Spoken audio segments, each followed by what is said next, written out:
A three-vehicle crash on the 401 has killed 2 people near Cobourg. Mel with more.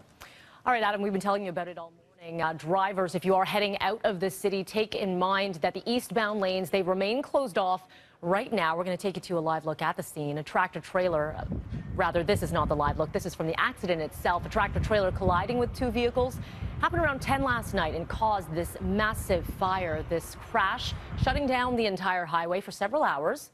However, the westbound lanes have since reopened. Now we'll take you to a live look at the area.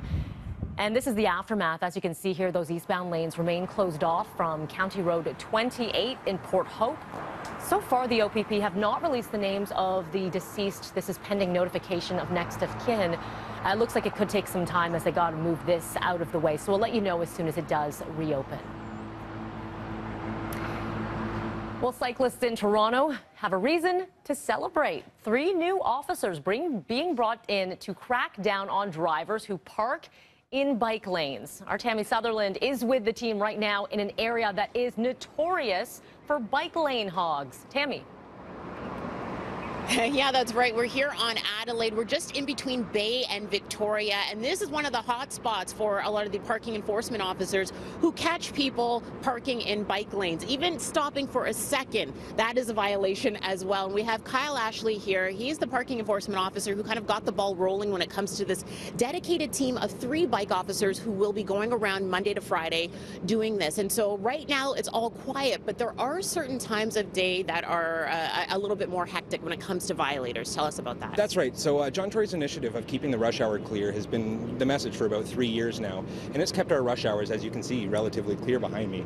But once rush hour ends and people start making deliveries and people start moving and wanting to go shopping, that's when I tend to notice the most infractions happening, especially in this area and over into the entertainment district, is about 10:30 in the morning.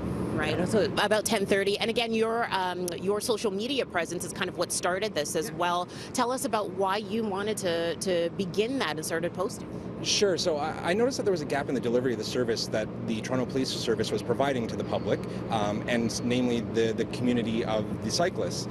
So after tapping in on social media and listening in on the platforms that people are using, we learned that there was an area where we could improve, and that being dedicated bike enforcement, and especially the engagement part, being part of the community, being part of that discussion, I think has really captured people's hearts. Okay, thank you so much, Kyle. And once again, these 3 officers will be working and enforcing these laws between Monday and Friday, 10 to 6:30. But again, our parking enforcement officers in the city will be enforcing these laws 24 hours a day. We'll continue to follow the team here on Adelaide. For now, I'll send it back to you, Mel.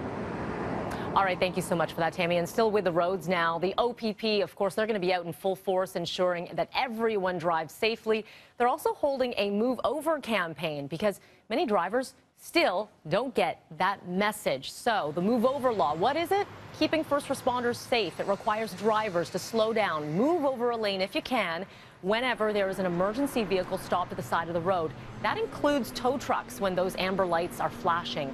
If drivers do not do that, they can face a fine of up to $2,000 as well as lose 3 demerit points, or gain 3 demerit points rather. The law has been in place for 15 years, but last year the OPP laid more than 2,400 charges. That's a big change and a huge increase from recent years.